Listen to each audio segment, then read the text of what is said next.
السلام علیکم ورحمۃ اللہ وبرکاتہ۔ الحمد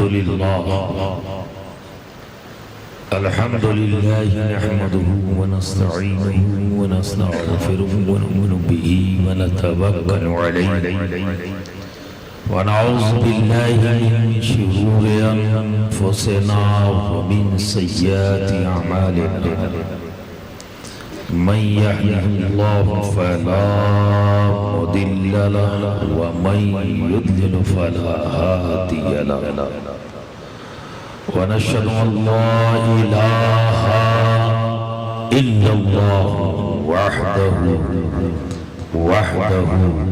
لا شريك له ونشهد أن سيدنا وحبيبنا وطبيب قلوبنا وشفاء صدورنا وغوثنا ومغيثنا ومعيننا وقطبنا وفريدنا ونظامنا وسراجنا وعلامنا وأشرفنا ونور عيننا وملجانا وماوانا محمدا عبده ورسوله أما بعد فأعوذ بالله من الشيطان الرجيم بسم الله الرحمن الرحيم قد أفلح من تزكى وذكر اسم ربه فصلى صدق الله العظيم وصدق رسوله النبي الأمين الكريم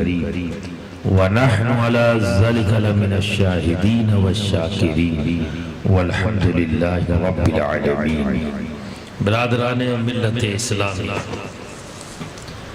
آئیے ہم سب مل کر رحمت دو عالم نور مجسم احمد مجتبی محمد مصطفیٰ صلی اللہ علیہ وسلم کی بارگاہ میں جھوم جھوم کر بآواز بلند محبت کے ساتھ درود شریف کا نذرانہ پیش کر لیں۔ اللہم صلی علی سیدنا مولانا محمد وعلى آل سيدنا مولانا محمد المبارك وسلم صلاة وسلام عليك يا رسول الله يا حبيب الله يا حبيب الله۔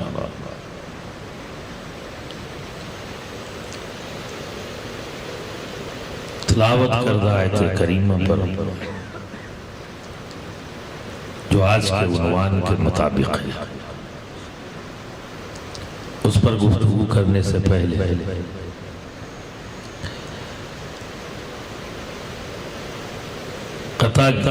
ایک آپ کی سماعتوں کے حوالہ کرنا چاہوں گا تاکہ میرا بھی موڈ تھوڑا بنے، سستی دور ہو۔ ایک قطعہ آپ کی سماعتوں،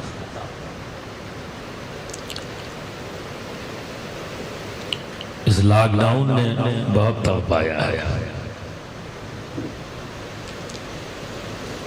ایک سلسلہ جو لگاتار قائم تھا اور وہ جب ٹوٹا ہے تو اس کی جو کیفیت ہے اس خطہ میں، وہ چیز مجھے بہت محسوس ہوتی ہے اور بہت قریب کرتی ہے۔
بشر روتے رہے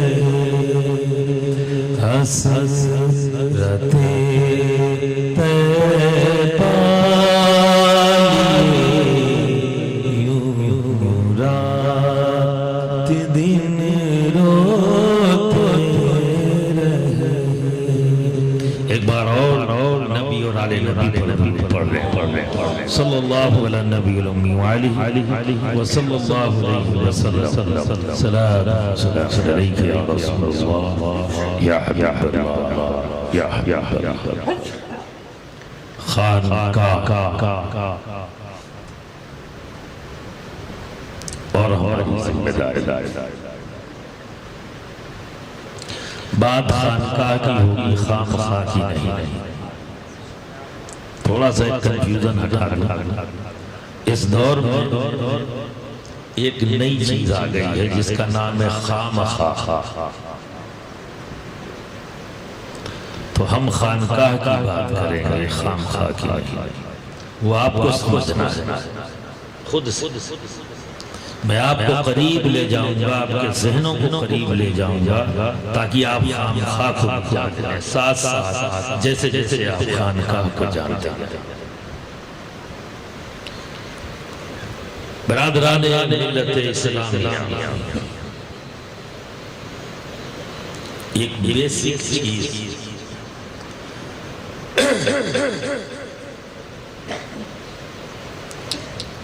مدرسہ علم دیتا ہے،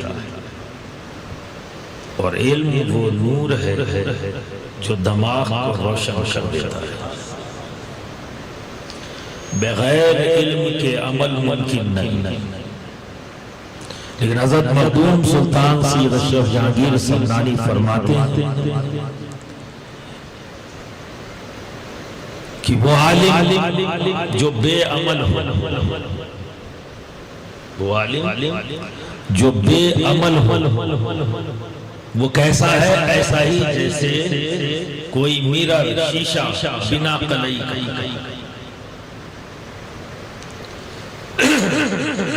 آپ آئینہ سامنے رکھتے ہیں تو آئینے کے پیچھے آپ دیکھتے ہیں کلر ہوتا ہے. اگر وہ نہ ہو تو آپ کو اپنی شکل نہیں دکھائی دے. اور جب وہ کلر پیچھے لگ جاتا ہے اسے ہم لوگ اپنی زبان میں قلعی کہتے ہیں، آپ پتہ نہیں کیا کہتے ہیں، چونکہ زبان کا فرق ہوتا ہے. اور مومن کا آئینہ ہوتا ہے. المومن مرآۃ المومن. تو عالم بے عمل کیا ہے؟ بنا قلعی کے آئینے کے معنی. اور جب عالم با عمل ہو جائے تو وہ مومن بنتا ہے، آئینہ بنا ہے جس کے سامنے جو بھی کھڑا ہوتا ہے اپنی کیفیت کو دیکھ لیتا ہے. جیسے کہ ابو جہل نبی کی بارگاہ میں آیا اور صدیق اعظم بھی تشریف لائے. اب صدیق اعظم جب بارگاہ رسالت امام میں حاضر ہوئے تو فرمایا یا رسول اللہ، آپ جیسا حسین، آپ جیسا جمیل، آپ جیسا پیارا میں نے دنیا میں کسی کو دیکھا ہی. تو سرکار فرماتے ہیں اے ابو بکر تم ٹھیک کہتے ہو. ابو جہل اب اس نے بالکل ریورس بات، اپوزٹ. اس نے سرکار دو عالم صلی اللہ علیہ وسلم کو دیکھا اور ان کی سیدھی باتیں کی اپنے مطابق. نبی نے کہا ہے ابو جہل ٹھیک کہتا ہے. دونوں نے ذات ایک ہی کو دیکھا. صدیق اعظم نے دیکھا تو حسین و جمیل کہہ رہے ہیں، سب سے بہتر کہہ رہے ہیں، سب سے اعلیٰ و افضل کہہ رہے ہیں. صدیق اعظم دیکھتے ہیں اور اسی جگہ پر ابو جہل دیکھتا ہے تو جسٹ الٹی بات کرتا ہے جو میں اپنی زبان پر نہیں لا سکتا. پر نبی دونوں کو کہہ رہے ہیں تم ٹھیک کہتے ہیں. دونوں کو کہہ رہے ہیں تم ٹھیک کہتے ہیں. وہ چلا گیا صحابہ خاموش بیٹھے ہوئے دیکھ رہے ہیں یہ کیسے ممکن ہے کہ ایک ہی ذات کے بارے میں دو باتیں آئے اور دونوں ٹھیک ہوئی. یہ کیسے پریشان ہیں. آقا نے ان کی پریشانی کو جب دیکھ لیا تو فرمایا کہ ابو بکر نے جو کہا وہ ٹھیک کہا اور جو ابو جہل نے کہا وہ ٹھیک کہا کہ المومن و مرات المومن. جب مومن بیٹھا ہو تو آنے والا جو دیکھنے والا وہ میرر کے مانند ہے. تو ابو جہل نے کسی اور کو دیکھ کے تعریف نہیں کی. جب وہ میرے سامنے آیا تو میرا ابو بکر بڑا پیارا ہے, بڑا اچھا ہے. اس نے دیکھا اور تعریف کی. اس نے جو دیکھا اسی کی تعریف کر دی اور ابو جہل نے جو دیکھا اس کی اس نے تعریف کی ہے. تو کہا دونوں نے ٹھیک ہے. جو جیسا ہوتا ہے آئینے میں ویسا ہی دکھتا ہے. آئینے میں ویسا ہی دکھتا ہے. تو برادران ملت اسلامیہ بے شک علم ذہن کو روشن کرتا ہے. تو سلطان الواعظین عالم ربانی آپ نے اس نقطے کو بڑے پیارے انداز میں حل کیا. بڑے پیارے فرماتے علم اور عشق دو چیزیں. اب اس کو علم اور عشق, علم مدرسہ, عشق خانقاہ. آپ سمجھ رہے نا, علم مدرسہ, عشق خانقاہ دونوں لکھے جاتے ہیں عین سے. اس کا پہلا ورڈ کیا ہے, الفابیٹ کیا ہے, عین. اور عین کے معنی ہے آنکھ کے. کیا ہے معنی؟ عین کے معنی آنکھ. تو علم ایک آنکھ اور عشق دوسری آنکھ. تو جب ایک وجود میں دونوں آنکھیں موجود وہ وجود اخیارہ کہلاتا ہے. عشق ہے علم نہیں تو عیب ہے. علم ہے عشق نہیں تو بھی عیب ہے. کانا کہیں گے نا, کیا کہتے ہیں کانا عیب والا. اور جس میں عیب ہو وہ کیا فائدہ پہنچائے گا بھائی, وہ خود ہی عیب رکھتا ہے. اور ہماری ذمہ داری ہے کہ ہم اپنے اندر سے عیبوں کو دور کریں. تو جو علم اور عشق دونوں رکھے وہی اخیارہ, وہی کامیاب. برادران ملت اسلامی آپ دیکھیں کہ سرکار غریب نواز ہم نے انہیں بابا بنا دیا. خواجہ بابا,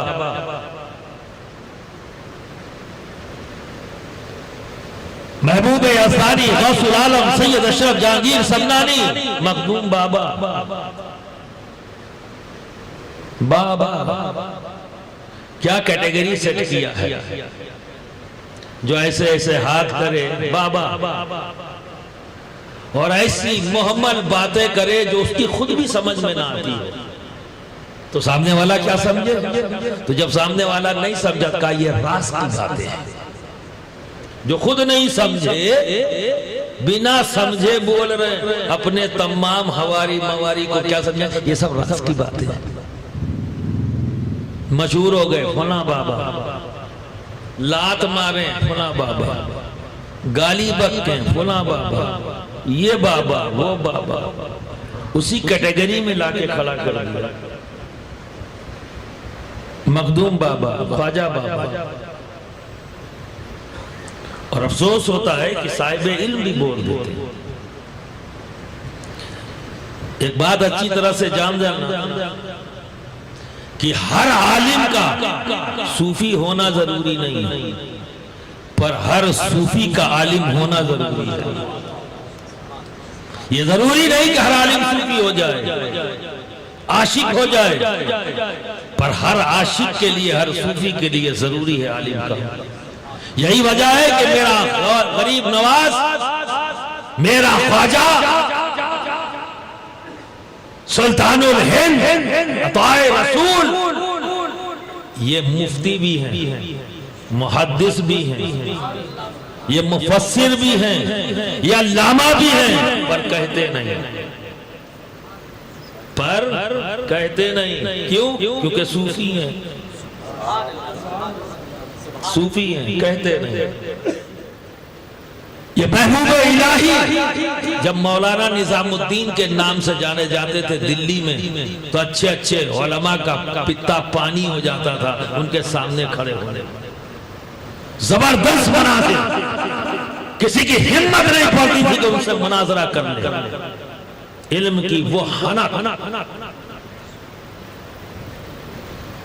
تو وہ مفتی بھی ہیں، محدث بھی ہیں، مفسر بھی ہیں، اپنے وقت کے زبردست علامہ بھی ہیں، پر کہتے نہیں، کیوں؟ کیونکہ صوفی ہیں۔ یہ مخدوم سلطان سید اشرف جہانگیر اپنے وقت کے مفتی بھی ہیں، محدث بھی ہیں، مفسر بھی ہیں، مجدد بھی ہیں، پر کہتے نہیں، کیونکہ صوفی ہیں۔ پہچان علم سے نہیں کرائی، پہچان عشق سے ہوئی، کیونکہ عشق وہ خوشبو ہے، کتنا بھی چھپا ہو، خوشبو تو خوشبو ہے، پھیلے گی پھیلے گی۔ تو برادران ملت اسلامیہ، یہ مقام، یہ عشق کا مقام حاصل کیسے ہوتا ہے، یہ سمجھنے کی ضرورت، اور یہی جہاں سے جس یہ علم ملے اسی جگہ کا نام ہے خانقاہ۔ مدرسہ پڑھاتا ہے، خانقاہ پلاتی ہے۔ کیا پلاتی ہے؟ عشق کا جام۔ جام وحدت پلانے کی جگہ کا نام ہے خانقاہ، وہاں سے یہ کام ہوتا ہے۔ مدرسے کے اندر کوئی غیر مسلم نہیں آئے گا، مسجد کے اندر کسی غیر مسلم کی انٹری نہیں ہے، پر خانقاہ وہ پلیس ہے جہاں کوئی بھی آ سکتا ہے، سب کے لیے دروازہ کھلا ہے، سب کے لیے دروازہ کھلا ہے۔ اسی لیے تو خانقاہ سے یہ آواز آئی، نفرت کسی سے نہیں، محبت سب کے لیے۔ نفرت کسی، ہمارے سلطان الہند، ہمارے راجہ، ہمارے خواجہ نے کہا نفرت کسی سے نہیں، محبت سب کے لیے۔ تو اللہ رب العزت فرماتا ہے اگر کامیابی چاہتے ہو، دونوں جہانوں کی کامیابی چاہتے ہو، تو سب سے پہلے اپنے قلب کو صاف کرو۔ سب سے پہلی ضرورت قلب کی صفائی، چونکہ یہی تو ہے معاملہ، اور یہ سچ ہے، قلب گندا تو وجود گندا، قلب مردہ تو وجود مردہ، قلب صاف تو وجود صاف، قلب زندہ تو وجود زندہ۔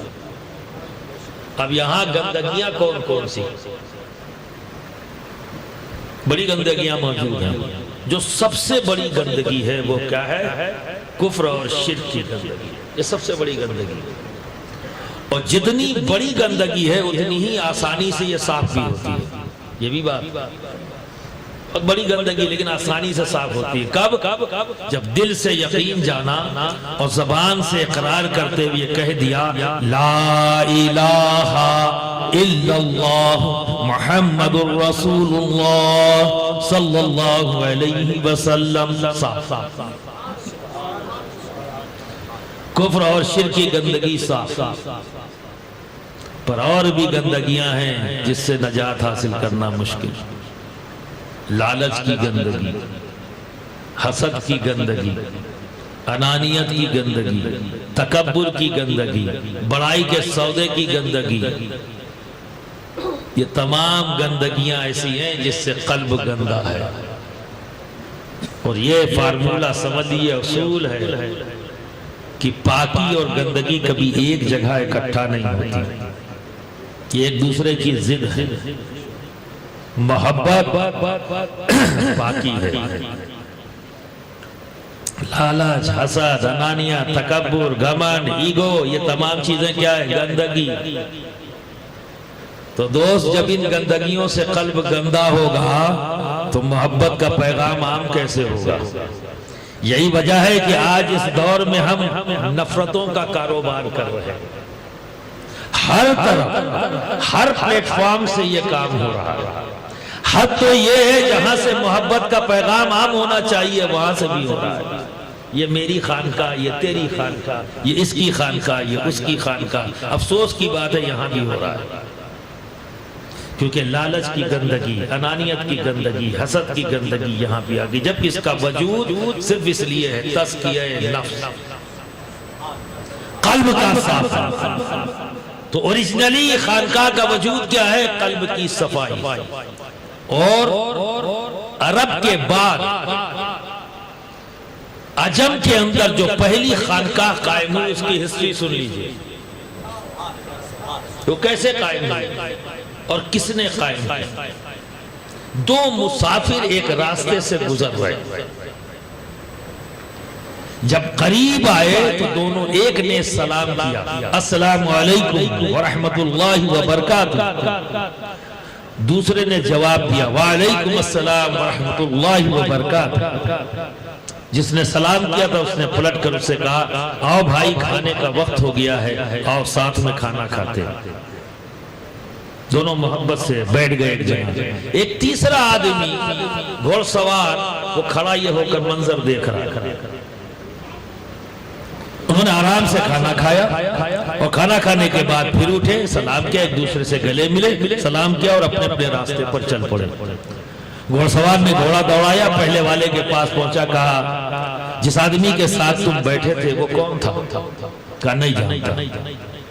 اس کا نام کیا تھا؟ کہا نہیں جانتا۔ وہ کس گاؤں کا تھا؟ کہا نہیں جانتا۔ کس طرف جا رہا؟ کہا نہیں جانتا۔ وہ کس قوم سے تھا؟ کہا نہیں جانتا۔ کیا بڑے عجیب آدمی، وہ کہاں سے آ رہا ہے نہیں جانتے، وہ کس خاندان سے ہے نہیں جانتے، وہ کس قوم سے ہے نہیں جانتے ہو، کہاں جا رہا ہے نہیں جانتے ہو، کیا تم ایسے ہی کسی بھی راہ چلتے کے ساتھ کھانا کھا لیتے ہو؟ کہا نہیں، یہ بھی نہیں کرتا۔ کہا پھر کیسے تم اس کے ساتھ بیٹھے کھانا کھانے کے لیے؟ کہا میں اپنے بھائی کے ساتھ بیٹھا تھا۔ کہا بڑے عجیب آدمی، نام جانتے نہیں، گھر جانتے نہیں، مقام جانتے نہیں، کہاں جا رہا ہے جانتے نہیں، تو یہ کیسے پتہ لگا کہ تمہارا بھائی ہے؟ یہ تم نے کیسے جانا؟ کہا میں نے سلام کیا، اس نے جواب دیا، میں جان گیا کہ یہ میرا بھائی ہے، کیونکہ میرے آقا نے فرمایا ہے کہ دنیا میں ہر کعبہ کو تمہارا آپس میں بھائی بھائی۔ میں نے سلام کیا، اس نے جواب دیا، میں جان گیا کہ وہ میرا بھائی ہے۔ وقت کھانے کا تھا، مجھے یہ گوارا نہ ہوا، میری غیرت کو گوارا نہ ہوا کہ میں پیٹ بھر لوں اور میرا بھائی بھوکا رہ جائے، میرا بھائی بھوکا رہ جائے۔ تو میں نے اسے دعوت دے دی اور ہم نے کھانا کھایا۔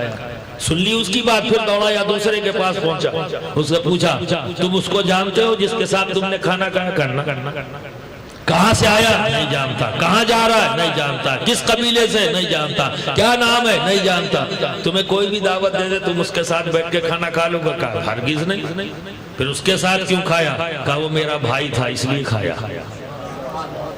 کہ تمہیں کیسے معلوم کہ وہ تمہارا بھائی ہے؟ کہا اس نے سلام کیا، میں سمجھ گیا یہ میرا بھائی ہے، اور اب بھائی مجھے دعوت دے تو میں کیوں کر انکار کروں؟ میرے بھائی نے مجھے دعوت دی تو میں کیوں کر انکار کروں؟ میں نے اس کے ساتھ بیٹھ کر کھا لیا کھانا۔ تو گھوڑ سوار پوچھتا ہے کیا کوئی جگہ ہے تمہارے پاس جہاں تم اکٹھا ہو کر آپس میں بات چیت کر سکو، مل سکو، کچھ وقت گزار سکو اور یہ محبت بھری باتیں ایک دوسرے سے کر سکو؟ کہا یوں ہی ہم کہیں مل جاتے ہیں تو تھوڑا وقت ساتھ میں گزار لیتے ہیں، محبت کی باتیں کرتے ہو، پھر اپنے اپنے راستوں پہ چلے جاتے ہیں۔ تو اسی کا ہاتھ پکڑا، کہا مجھے اپنا ہاتھ دو اور مجھے اسی راستے پہ ڈال دو جس راستے پر تم چل رہے ہو۔ وہ کرسچن تھا، کلمہ لا الہ الا اللہ محمد رسول اللہ پڑھا، یہ محبت دیکھ کر، یہ محبت دیکھ کر، اسلام کے اس پیغام کو دیکھ کر وہ ایمان لے آیا، اور اسی جگہ پر اس نے ایک عمارت تعمیر کری جو عجم کی سب سے پہلی خانقاہ بنی، اور پوری زندگی وہ اس خانقاہ میں رہ کر اس نے اپنی بزرگوں کی خدمت کیا۔ تو مسند سجادہ پر جو بیٹھتا ہے کیا سمجھ میں آیا؟ اس کی ذمہ داری کیا ہے؟ اللہ کے نیک بندوں کو اکٹھا کرنا اور ان کی خدمت کرنا، نہ کہ خدمت لینا۔ کانسیپٹ کلیئر ہو گیا؟ تو خانقاہ اشرفیہ یہاں قائم ہوئی ہے، تو اس کے جو بھی ذمہ دار ہیں اس بات کو غور سے سنیں۔ آپ حاکم نہیں بنیں گے، آپ خدمتگار بنیں گے۔ آپ کو خدمت کرنی ہے بندوں کی، اور ان کے تزکیے کے لیے آپ کو کام کرنا ہے، انہیں سمجھانا ہے، انہیں بتانا ہے۔ کہ جب دل کی یہ گندگیاں صاف ہو جاتی ہیں نا، تو پھر انسان کی زندگی کا انداز ہی بدل جاتا ہے۔ دیکھیے، آپ کو کسی نے گالی دیا، غصہ آتا ہے نا؟ بولو یاری، اب میں اپنی قوم سے بڑا پریشان ہوں، خاص طور پر ان سنیوں سے۔ یہ خالی سنتے ہیں بس، جیسے لگتا ہے بتا رہے ہوں کہ ہم سنی کہے گئے، ہم سنتے ہیں اس لیے ہم سنی ہیں، کریں گے کچھ نہیں۔ جب پوچھو تو گردن ہلا دیں گے، بولیں گے۔ ذرا سیدھا سا سوال پوچھا ہے، بولو کیا پوچھا ہے؟ اگر کوئی گالی تمہیں دے، تمہیں غصہ آئے گا یا نہیں؟ ٹھیک، کیوں آتا ہے غصہ؟ دیکھو، اگر کوئی نقصان ہو جائے تو غصہ آئے تو سمجھ میں آتا ہے۔ کوئی آپ کا مکان چھین لے آپ سے تو غصہ آنا چاہیے، سمجھ میں آتا ہے یار میرا اتنی محنت سے میں نے مکان بنایا تھا، چھین لیا۔ بھئی نقصان ہو تو غصہ آوے تو سمجھ میں آتا ہے، بنا نقصان کے غصہ، اور اتنا غصہ کی آستین کھینچ لی، اتنا غصہ کی کھینچ کے مار دیا، اور اتنا غصہ کہ شاید یہ بھی چل جائے اور آدمی گر جائے۔ بات شروع ہوئی تھی گالی سے، بنا نقصان کے نقصان ہو گیا۔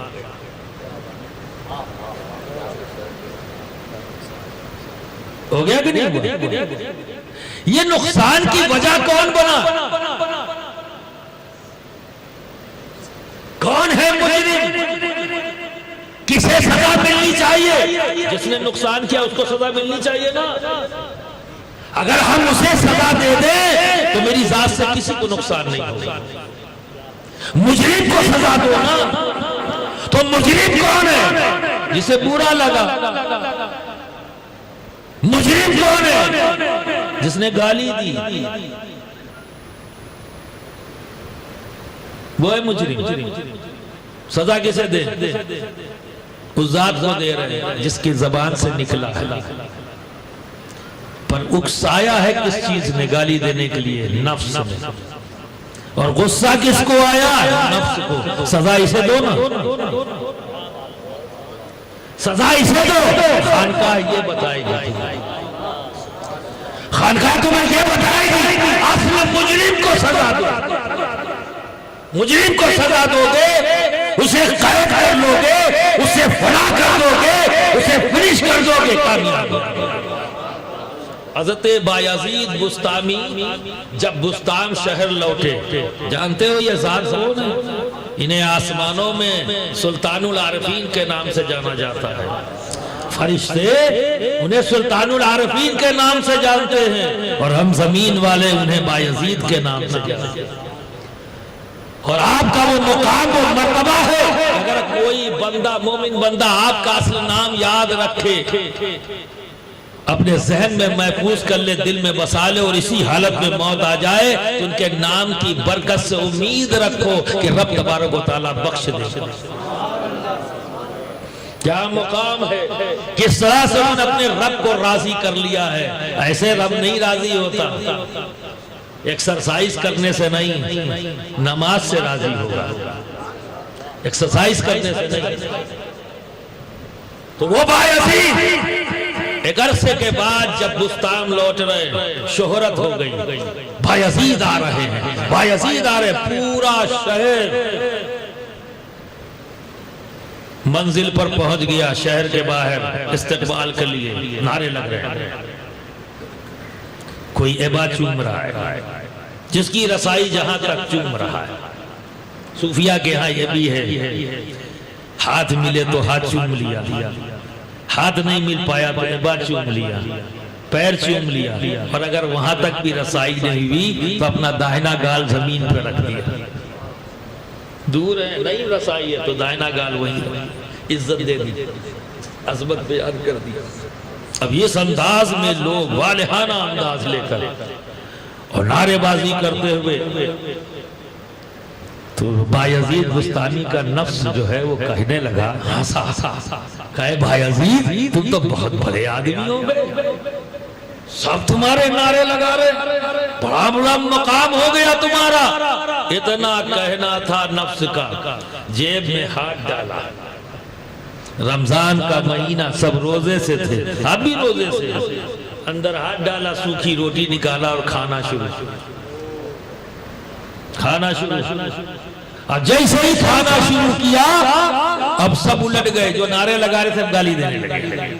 ہمیں پتہ نہیں کیسے ولی ہے بھائی، ہم نے تو بڑی شہرت سنی تھی، یہ تو سب ڈھونگ ہے، سب ایسا ہی ہے یار، خبریں تھی یہ وہ کرتے ہوئے بلا وجہ میں ہم نے وقت ضائع کیا. سب پلٹ کر واپس چلے گئے الٹا سیدھا بولتے ہوئے. اب جو ساتھ میں آپ کے خادم ہو تو جان رہے ہیں اصلیت کہ بایزید کیا ہے، وہ تو جان رہے ہیں، وہ حیرت میں ہے، محو حیرت ہے کہ آخر بایزید نے یہ عمل کیوں کر کیا. تو جب سب چلے گئے تو پوچھا خادموں نے، حضور اس عمل کے پیچھے راز کیا ہے ہمیں نہیں بتائیں. وہ تو تھے ہی اسی لیے ان کے ساتھ کہ جو راز ظاہر ہو اس کو ہمیں جاننا ہے اور عمل کرنا ہے. تو نہ اپنی زندگی دے رکھی ہے جو وقت. تو برادران ملت اسلامیہ ان پوچھا حضور اس میں راز کیا ہے؟ کہا راز یہ ہے کہ جب یہ نعرے لگا رہے تھے، میری تعریفیں کر رہے تو میرا نفس ہنسا، اور جب نفس ہنستا ہے تو بندہ روتا ہے، اور جب نفس روتا ہے تو بندہ ہنستا ہے. مومن کی خوشی نفس کے رونے میں ہے، مومن روتا تب ہے جب نفس ہنستا ہے. تو میرا نفس ہنسا، اب اس کی سزا یہ ہے کہ یہ 60 دن تک بھوک بھوک چلا لے. اب اسے میں 60 دن بھوکا رکھوں گا. اس کی سزا یہی ہے، ایک لمحے کی ہنسی کی اس کی سزا یہ ہے کہ اسے 60 دن میں بھوکا رکھوں گا. کفارہ ادا کروں گا، 60 روزے رکھتے رہوں گا، اس سے رولاؤں گا. یہ ہے تزکیہ نفس. نفس سن لیتے ہو، نفس پر فتح پانا ہے اس انداز. اور جب بندہ قلب کو پاک و صاف کر لیتا ہے دوست تو انداز بدل جاتا ہے. دیکھو یہ پاک صاف قلب رکھنے والی ذات بایزید بستامی، جب انہی سے ہی پوچھنے والا آکے پوچھتا ہے، اے بایزید یہ بتاؤ کہ میرے بیل کی دم اچھی ہے تمہاری داڑھی. علماء کو تو چھوڑو، ایک عام آدمی جس نے چہرے پر داڑھی رکھی بھی ہو، ٹوپی رکھی ہو، کوئی آکے پوچھ لے، یہ بھائی یہ بتاؤ تمہاری داڑھی اچھی ہے یا میرے بیل کی دم؟ تو اگر طاقت ہوگی تو ایک سیدھے رکھ دے. بدتمیز، تمیز نہیں تجھے؟ داڑھی کا موازنہ بیل کی دم سے کرتا ہے. یہ جواب دیں گے. پر دوست ایک بات ضرور رکھنا کہ ہر سوال کا جواب دینے کی ذمہ داری آپ کی ہے، یہ بات دھیان میں رکھیے. آپ جواب کیسے دے رہے؟ تھپڑ مار کے. طاقت اگر ہے تھپڑ مار دیا، طاقت نہیں ہے تو کیا کیا آپ نے؟ مارنے کی. تو آپ زبان سے وہ بدتمیز آدمی ہو، یا تمہیں تمیز نہیں ہے، کہاں داڑھی کہاں بیل کی دم؟ تمیز نہیں ہے تم کو؟ داڑھی کا موازنہ بیل کی دم سے کرتے ہو. اور اگر اس کی بھی قوت نہیں تو کم سے کم دل سے برا جانے گا کہ یار بڑا بدتمیز آدمی، اب اس سے سلام پیام نہیں کروں گا، اس سے ملوں جلوں گا نہیں، بدتمیز آدمی ہے، اس کو اتنا بھی نہیں معلوم کہ داڑھی کا مقام کیا ہے. لیکن بایزید بستامی نے ایسا نہیں کیا. یہ نہیں کیا انہوں نے. فرمایا کہ اگر میرا رب مجھے بخش دے تو میری داڑھی اچھی، اور اگر نہ بخشے تو تیرے بیل کی دم اچھی. اسے کہتے ہیں قد افلح من تزکا. یہ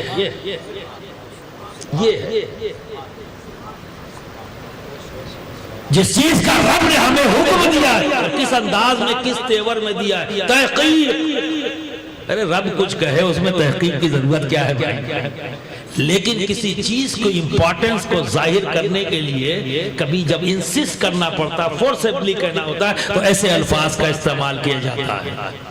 تو قرآن میں کہیں اِنَّا کہہ دیا گیا، یعنی بے شک کہ اللہ کی کس بات میں شک ہم کر سکتے ہیں، لیکن فوکس کرنے کے لیے، انسسٹ کرنے کے لیے، فورسبلی کسی بات کو کہنے کے لیے اللہ رب العزت نے یہ انداز اختیار کیا، تیور یہ اختیار کیا۔ تو تحقیق، یعنی اس بات میں کوئی شک شبہ ہی نہیں، تحقیق شدہ بات ہے کہ جس نے اپنے قلب کو پاک کر لیا، صاف کر لیا، یعنی ان تمام گندگیوں کو صاف کر لیا، وہ کیسا ہو گیا؟ نیک ہو گیا، وہ صحیح ہو گیا۔ آپ دیکھو ایک چیز، ابھی ان جنرل ہمیں دکھائی دیتا ہے خانقاہ کے پلوردہ لوگ جو گنبد والے ہیں، عام زبان میں کیا کہوں، گنبد والے ہمیں دکھ رہے نا۔ اللہ کا شکر ہے جدھر نگاہ اٹھاؤ ہمارے بزرگوں کے آستانے یہ گنبد والے دکھائی دیتے ہیں۔ یہ سب کون ہیں؟ یہ سب خانقاہوں کے پلوردہ ہے نا۔ آپ انہیں دیکھیے، ان کے یہاں سب کو دیکھیں گے آپ، کوئی ایسا ہے جو نہیں جاتا؟ سب جاتا، ان کا دروازہ سب کے لیے کھلا ہے۔ ٹھیک، اب اس بات کو سمجھانے کے لیے میں ایک چیز آپ کے سامنے لاتا ہوں، بڑی اہم ہے، جو اس وقت کی ضرورت بھی، خانقاہ کا یہ پیغام۔ دیکھو ایک چیز ہوتی ہے جس پر ہم لوگ اکثر بات کرتے ہیں، آستک اور ناستک بات کرتے ہیں نا، کون ہے آستک، کون ہے ناستک، اور اسی پہ ہی جھگڑا ہے۔ جو آستک اور ناستک کی ڈیفینیشن دی جاتی وہ کیا ہے کہ آستک وہ ہے جو بنانے والے پر ایمان رکھے، اسے ایکسپٹ کرے، ہے نا۔ تو ایک مسلمان کہتا ہے کہ میں آستک ہوں کیونکہ اس پوری کائنات کا بنانے والا اللہ ہے، اور جو یہ تسلیم نہ کرے وہ کیا ہو گیا؟ ناستک۔ یہی تعریف ہے نا آستک اور ناستک کی، جو مانے وہ آستک، جو نہ مانے وہ ناستک۔ مجھے آج تک ناستک ملا ہی نہیں، اس تعریف کے مطابق میں نے آج تک کہیں ناستک پایا ہی نہیں، اور میں کہہ سکتا ہوں کہ ناستک ڈھونڈ کے لاؤ اس تعریف کے مطابق، اس تعریف کے مطابق کہ جو مانے وہ آستک، یہ بالکل صحیح ہے، جو نہ مانے وہ ناستک، یہ غلط۔ آج تک کوئی مجھے ملا ہی نہیں، کیونکہ آج تک کوئی یہ کہہ ہی نہیں سکتا کہ اس کائنات کو بنانے والا کوئی ہے نہیں۔ نام الگ الگ دے دیے ہیں، نام الگ الگ دے دیے، کسی نے کچھ کہہ دیا، ہم بھی کیا مان رہے ہیں؟ اللہ وہ ہے جس نے پوری کائنات کو بنایا، وہ بھی تو یہی کہہ رہا ہے کوئی ہے جس نے بنایا، تو کوئی ہے اس کے نزدیک، تو آستک تو ہے، وہ ناستک کا ہے۔ بنانے والے سے انکار کہاں کر رہا ہے؟ لفظ نہیں استعمال کیا، لفظوں کا فرق، تو کوئی ناستک ہے ہی نہیں، کہیں ملے گا ہی نہیں، پر ناستک ہیں،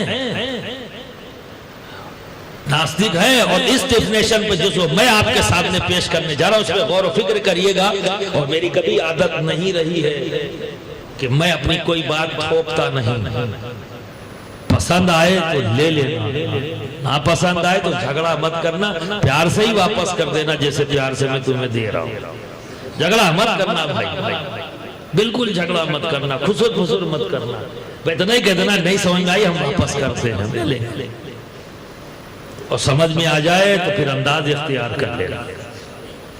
تو برادران ملت اسلامیہ، آستک اور ناستک کون؟ تو اب ایک چیز دیکھو، یہ پورا آسمان کس نے بنایا؟ یہ جانور کس نے بنائے؟ یہ پیڑ پودے کس نے بنائے؟ یہ سمندر کس نے بنایا؟ یہ زمین کس نے بنائی؟ خوشبودار پیڑ کس نے بنائے؟ یہ پرند کس نے بنائے؟ تمہیں کس نے بنایا؟ تمام مخلوق کا خالق کون؟ اللہ۔ یہ پنڈال کس نے بنایا؟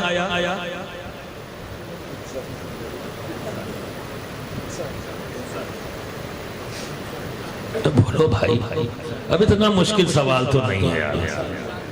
دیکھو بھائی، ہم پھر سے آپ کو بتا دیں، ہم اکیلے تقریر نہیں کرتے، اور آپ کو خوش ہونا چاہیے، مولانا لوگ تو آپ کو موقع ہی نہیں دیتے تقریر کرنے کا، میں تو آپ کو دے رہا ہوں، آپ پھر بھی نہیں کرنا چاہ رہے، آپ تقریر تھوڑی بہت آپ بھی کر لیجئے۔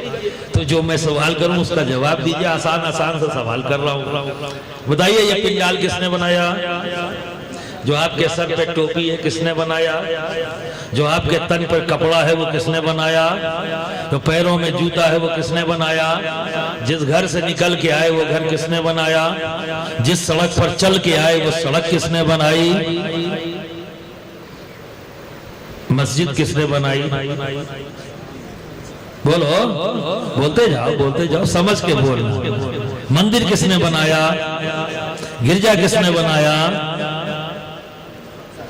فیکٹری، ٹریکٹر ریلی چل رہی ہے تو سنا ہی ہوگا آپ نے، ہے نا؟ یہ سب انسان نے بنایا، ٹھیک ہے؟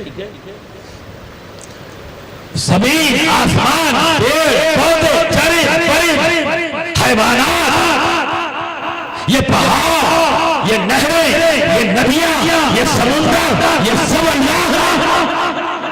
فیکٹری، مکان، سڑک، دکان، کپڑا، ٹوپی، جو کچھ بھی بنایا انسان۔ لیکن جب تمہارا گھر کوئی توڑ دے تو توڑنے والا کون؟ اور آپ نے توڑا کس کو؟ بولو، انسان کو توڑا، تو انسان کو کس نے بنایا؟ اللہ نے۔ اس انسان نے توڑا کیا؟ مکان کو، مکان بنایا تم نے، تو تمہیں محبت اپنی بنائی ہوئی چیز سے زیادہ ہے، اللہ کی بنائی ہوئی چیز سے نہیں۔ تم محبت اپنی بنائی ہوئی چیز سے زیادہ کرتے ہو، اللہ کی بنائی ہوئی چیز سے نہیں۔ اور آستک وہ ہے جو اللہ کی بنائی ہوئی چیز سے محبت کرے، ناستک وہ ہے جو اللہ کی بنائی ہوئی چیز کو نقصان کرے، وہ ہے ناستک۔ جو اللہ کی بنائی ہوئی چیز سے نفرت کرے وہ ناستک ہے، جو اللہ کی بنائی ہوئی چیز سے نفرت کرے وہ ناستک ہے۔ جو اپنی بنائی ہوئی چیز کو اللہ کی بنائی ہوئی چیز پر ترجیح دے وہ ناستک ہے۔ آستک وہ ہے جو اپنی ہر چیز پر اللہ کی بنائی ہوئی چیز کو ترجیح دے۔ اب کتنا اچھا کانسیپٹ کلیئر ہوا آپ کا؟ ناستک کون اور آستک کون؟ اگر سب آستک بن جاتے جھگڑا ہی ختم ہو جاتے۔ یہ مندر، یہ مسجد، یہ فلاں، یہ ڈھما، یہ ان کی، یہ ان کی، ایسا، یہ مکان، فلاں کا قبضہ، یہ سب ختم ہو جاتا۔ ہم ایک دوسرے کو نقصان نہیں پہنچا رہے ہوتے، کیونکہ ہم اپنی بنائی ہوئی چیز کے نقصان پر نقصان کسے پہنچاتے ہیں؟ جو اس کی بنائی ہوئی ہے۔ انسان کی جو آپس کی خونریزی ہے یہ بند ہو جاتی۔ ان صوفیاں کا جو خانقاہوں سے نکلے ہوئے ہیں نا، وہ یہی کرتے ہوئے نظر آتے ہیں۔ وہ اپنی بنائی ہوئی چیز سے انہیں محبت نہیں ہے، انہیں محبت ہے تو اپنے رب کی بنائی ہوئی چیز سے محبت ہے۔ اسی لیے تو میرا خواجہ کہتا ہے نفرت کسی سے نہیں، محبت سب کے لیے ہے۔ نفرت کسی سے نہیں، محبت سب کے لیے ہے، کیونکہ ہر انسان بندہ تو رب کا ہے، بندہ تو رب کا ہے۔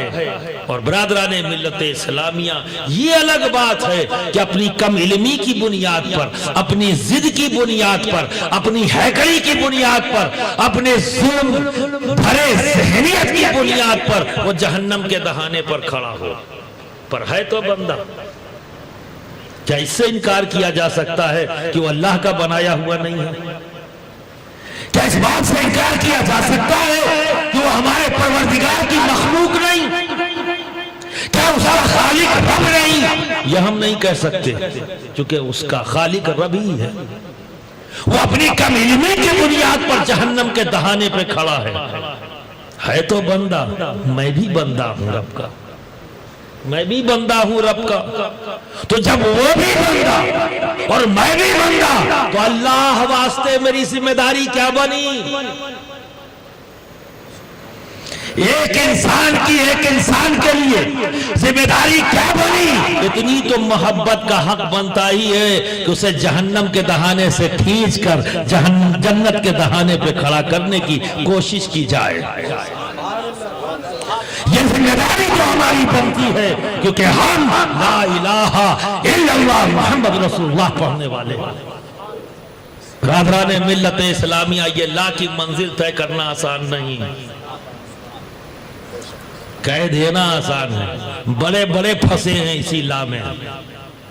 یہ الگ بات ہے کہ حکیم الامت بننے کا شوق ضرور ہوا، لیکن لا کی منزل طے نہ کر سکے۔ بڑے بڑے لوگ پھنس گئے، بڑے بڑے مفتی، بڑے بڑے محدث، بڑے بڑے مفکر، بڑے بڑے فقیہ پھنس گئے، لاہی میں اٹکے رہے اور زندگی گزر گئی، اور فتووں کے پتھر مارتے رہے ان لوگوں پر جو لا کی منزل طے کر کے نہ جانے کس مقام پر لا مقام تک پہنچ گئے۔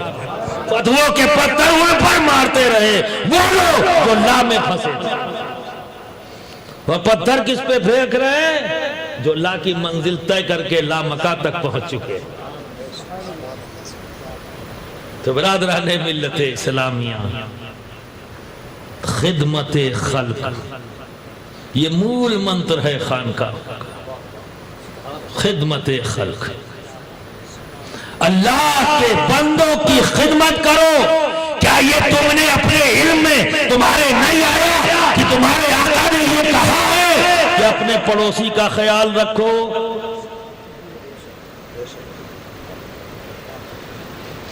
کیا آقا نے یہ بھی کہا تھا کہ پڑوسی ہندو ہو تو مت رکھو، پڑوسی سکھ ہو تو مت رکھو، پڑوسی عیسائی ہو تو مت رکھو؟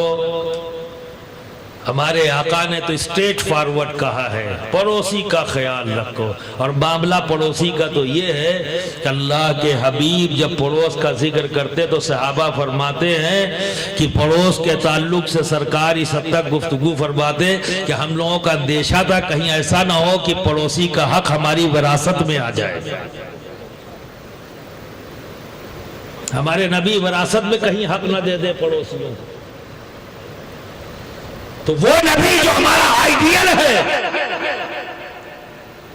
جو رول ماڈل ہے رب کی جانب سے ایک بہترین زندگی جینے کا جو سلیقہ سکھاتا ہے، وہ کہہ رہا ہے کیا؟ پڑوسی کا خیال رکھو۔ سن لینا کافی نہیں، سمجھنا ضروری ہے۔ یہ خانقاہ میں بیٹھے ہوئے جو گدی نشین گدڑی پہنے، یہ سب جان کر بیٹھے، یہ سن کے نہیں بیٹھے، جان کر بیٹھے، عمل کر کے بیٹھے ہیں۔ یہ آئینہ ہے، بنا قلعی کے نہیں، یہ قلعی دار لوگ ہیں جن کے یہ وہ شیشہ ہے جن پر عمل کی قلعی لگی ہے، عمل کی قلعی، علم حاصل کیا اور پھر عمل کی قلعی لگائی تو آئینہ بن گئے۔ جو ان کے سامنے کھڑا ہوا اس کی اصلیت کھل گئی۔ بغض لے کے آیا تو بغض ظاہر ہو گیا، محبت لے کے آیا تو محبت ظاہر ہو جاتی۔ تو برادران ملت اسلامیہ، میں کیا کہہ رہا تھا؟ دیکھیے شوگر کی وجہ سے کبھی کبھی میں سبجیکٹ پڑوس، اسٹریٹ فارورڈ کا پڑوسی کا خیال رکھو۔ اب ذرا سا یہیں رک کے غور و فکر کرو، پڑوس کیا ہے؟ کوئی شرط نہیں ہے، انکنڈیشنل بات کہی ہے ہمارے نبی نے، پڑوس کا خیال رکھو۔ اور بھائی دیکھو، ہم اہل سنت ہیں، کوئی اور جماعت تو ہے نہیں جہاں نبی کے علم پر شکوک و شبہات موجود ہیں۔ میں ان کی بات ہی نہیں کرتا، اگر وہ یہ بات کریں تو سمجھ میں آتا ہے، چونکہ ویسے ہی مشکوک لوگ ہیں اور کنفیوز لوگ تو زندگی میں 4 قدم بھی نہیں چل سکتے۔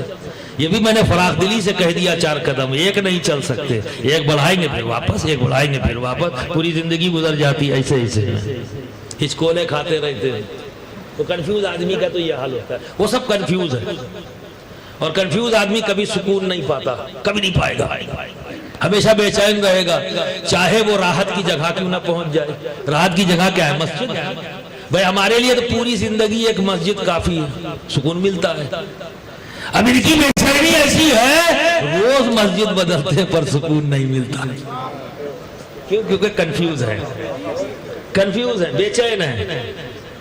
آپ سمجھے؟ پہلے بے چینی دور کرو، اپنا کنفیوژن ختم کرو. ایک ہی مسجد کافی ہے سکون کے لیے. تو کنفیوژن دور ہونا چاہیے. تو ہم تو نہیں ہیں بھائی، ہمیں پتا ہے ہمارے آقا کو علم غیب ہے. ہمارے آقا کو پتا ہے کہ میرا امتی کا پڑوسی کون ہوگا. پھر بھی انہوں نے کنڈیشن نہیں لگائی، کہا پڑوسی کا خیال رکھو. پتا ہے پھر بھی نہیں لگا رہے. پتا ہے نہیں لگایا. اب دیکھو پڑوس کیا ہے. اب آپ اپنی اہمیت کو جانو. تم سڑک چھاپ لوگ نہیں ہو یار.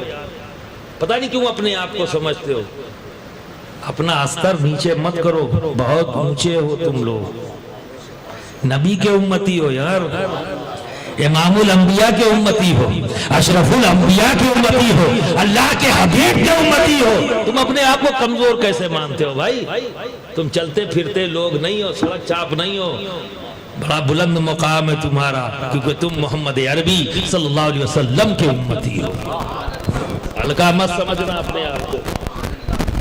پڑوسی، پڑوس کیا ہے؟ تمہارے دائنے پڑوس، تمہارے بائیں پڑوس، تمہارا آگے کا سامنے والا بھی پڑوسی، تمہارے پیچھے رہنے والا پڑوسی، یہ سب ہے نا پڑوس. اب غور کرتے جاؤ، پڑوس کا پڑوس وہ بھی تو پڑوسی ہوگا. محلہ بن گیا. جب پڑوس پڑوس کرنا شروع کیا محلہ بن گیا. محلے کا پڑوسی محلہ کیا بن گیا؟ پونا بن گیا. بنا کہ نہیں بنا؟ بھائی پورا پونا شہر محلے محلے بٹے ہے نا. یہ فلاں ایریا، یہ فلاں ایریا، یہ سید نگر ہے، یہ کنڈوا ہے، یہ بھلا ہے، یہ ڈیما ہے. تو سب محلے ایک دوسرے محلے کے قریب ہے نا. چنچواڑا اس کے بارے ہے نا، پیپری چنچواڑا جو بھی ہے. بہرحال بھائی اس کو مت سمجھنا یار، ابھی ہم نئے نئے آدمی ہیں، تھوڑا نام کے معاملے میں ویسے ہی گڑبڑ ہوں میں، سمجھے. تو ایک دوسرے سے جڑتے گئے، ٹھیک ہے. تو محلے کا پڑوسی محلہ، محلے کے پڑوسی محلہ، تو کیا بن گیا؟ پونے شہر بن گیا. اب شہر کا پڑوسی شہر ہے مہاراشٹر بن گیا. مہاراشٹر کا پڑوسی اسٹیٹ، مہاراشٹر کا اسٹیٹ، تو اسٹیٹ کا پڑوسی اسٹیٹ کنٹری بن گیا. اور کنٹری کا پڑوسی کنٹری. ایک ملک کا پڑوسی ملک ہے تو کیا بنا؟ دنیا بنائی. تو آپ کے نبی نے اپنے امتیوں کو، یہ ہمارے لیے فخر کی بات ہے کہ ہمارے آقا نے پوری دنیائی انسانیت کا خیال رکھنے کی ذمہ داری ہمیں عطا کی ہے. پوری دنیائی انسانیت کی یہ کہہ کر پڑوسی کا خیال رکھو. فقط یہی نہیں رکنا ہے، یہاں سے تو عادت بنانی ہے. یہاں سے تو عادت بنانی ہے. اور اللہ نے ہمارے جسم کو ایسا بنایا ہے کہ ہم اسے جس چیز کی عادت دے دیں وہ اسے قبول کر لیتا ہے، وہ اسے قبول کر لیتا ہے. پھر سوچ کر نہیں کرتے، عادتاً کرتے ہیں، عادتاً کرتے ہیں. اسی لیے بزرگوں کی زبان سے سنا ہوگا کہ یہ اللہ کے ولی جب کسی کو دیتے ہیں تو سوچ کر نہیں دیتے، عادتاً دیتے ہیں. یہ تو عادت ہے دینے کی، عادتاً دیتے ہیں. تو خانقاہ کے مسند پر بیٹھا ہوا یہی کام کرتا ہے، عادتاً دیتا ہے. اور عادتاً دینے والا بنایا جائے. یہ وہ فیکٹری ہے جہاں عادتاً دینے والا بنایا جاتا ہے. یہ وہ جگہ ہے جہاں پر سب کے لیے دروازہ کھلا ہے. آؤ، کیا ہے وہاں؟ آؤ آؤ آؤ، بھاگو بھاگو نہیں. خانقاہ کیا ہے؟ وہاں صدا کیا ملتی؟ آؤ آؤ آؤ. یہی خانقاہ ایک بار مولانا روم یورپ کی دھرتی پر بیٹھ گئے اور کیا کہا؟ کم کم کم کم کم. آ جاؤ آ جاؤ آ جاؤ. آنے والے سب کلمہ گو نہیں تھے، اللہ کے بندے تھے. سامنے کون ہے؟ بندے. کہا آ جاؤ، بندے ہو نا آ جاؤ، بندے ہو نا آ جاؤ، بندے ہو نا آ جاؤ. یہی کام میرے غریب نواز نے یہاں کیا. بیٹھ گئے اجمیر میں، جتنے بندے دکھے آ جاؤ آ جاؤ آ جاؤ.